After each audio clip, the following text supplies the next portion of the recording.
Shalom and welcome. This episode will cover the question, what is Abraham and the ancient Israelites' Y DNA haplogroup? We will specifically speak from the perspective of the paternal descendants of Abraham, because I'm aware that other lineages and haplogroups could have been among the Israelites, but for this video, our main goal is to look for the direct bloodline lineage of Abraham and his descendants. What will be their haplogroup? With that being said, what is a Y DNA haplogroup? A Y chromosome is passed down from father to son. According to livingdna.com, titled What Are Haplogroups?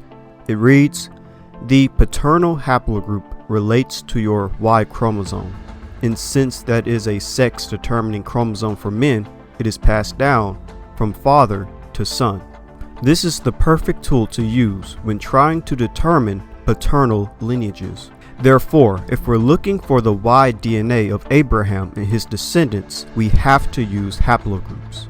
Abraham's Y chromosome would have been passed down to his son Isaac, to his grandson Jacob, whose name was changed to Israel, and then the Israelites themselves, who paternally descend from Abraham and will carry his Y DNA haplogroup.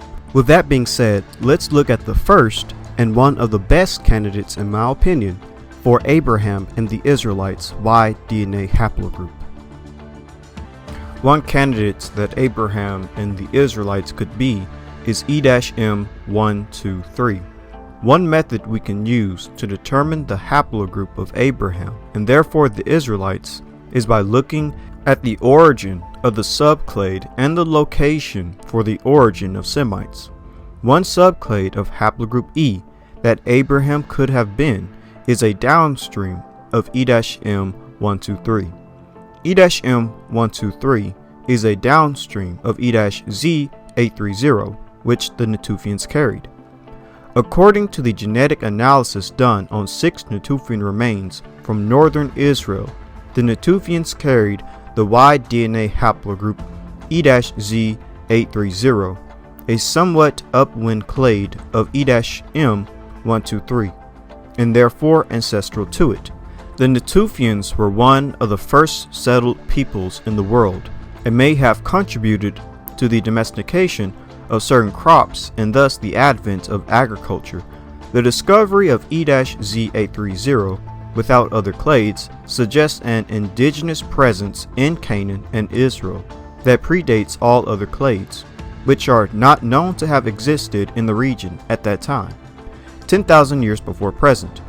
E-M123 is thought to have a TMRCA, the most common recent ancestor, about 18,000 years ago, 8,000 years before the Natufians, possibly ancestral remains are from.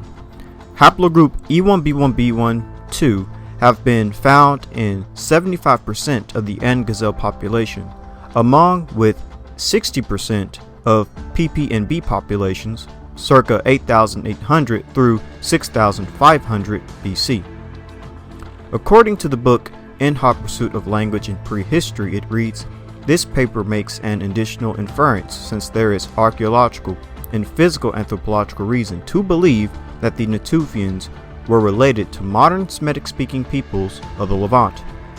And according to Cambridge University, it reads, given the modern distribution of Semitic languages over the area in question, which belong to the larger Afro-Asiatic family, it seems appropriate to suggest that these first farmers of the Levant and their Mesolithic predecessors, including the Natufian culture, were speaking a Proto-Afro-Asiatic language. It may be that Proto-Semitic continued to develop within the Levant and Syria area since both Ebalites and Akkadian, early Semitic languages, are there attested early, the former around 2400 BC. So we find the ancestral haplogroup of E-M123, which is E-Z830, among the Natufian remains. Furthermore, E-M123 has a Levantine origin, which is important considering that the Levant is the origin and homeland of Proto-Semites. According to the webpage Eupedia titled E1b1b, it reads, E-M123 originated some 19,000 years ago during the last ice age. Its place of origin is uncertain, but it was probably in the Red Sea region, somewhere between the southern Levant and Ethiopia. Its main subclade, E-M123, most probably emerged in the Levant about 15,000 years ago. Soon afterwards, M34 split into two branches, M84 and Z841, which were probably found in the Fertile Crescent during the Neolithic period. And according to the web page This Week in Palestine, titled Rooted in the Holy Land, it reads, when tests of the deep clade group examine the more recent mutations of your paternal ancestors, the E-M123 clade indicates the Levant and Anatolia as the most recent region of origin, and we have found samples of E-M123 and members of that branch within the Levant as well as in Anatolia around the time of the early Bronze Age and late Chalcolithic. And finding haplogroup E in the Levant is important because Semites will expand from the Levant into Mesopotamia. According to the paper titled Bayesian Phylogenetic Analysis of Semitic Languages identifies an early Bronze Age origin of Semitic in the Near East, and it reads, we estimate that Semitic had an early Bronze Age origin, approximately 5,750 years before present, in the Levant, followed by an expansion of Akkadian into Mesopotamia. So as we can see, Semites will expand from the Levant going into Mesopotamia and Arabia, where we find high amounts of haplogroup E. Therefore, we can come to the conclusion that these Proto-Semitic or early Semitic populations would have been carrying E markers as they expanded from the Levant, where there was high amounts of haplogroup E. When it comes to modern populations and ancient populations, E-M123 is found among many Jewish and Arab populations and is a great candidate for an Israelite haplogroup. According to the paper titled A Mosaic of People, the Jewish Story and a Reassessment of the DNA Evidence, and it reads, in fact, the best candidates for possibly E3b Israelite ancestry among Jews is E-M123. This subclade occurs in almost the same proportions, approximately 10 through 12%, among both Ashkenazim and Sephardim.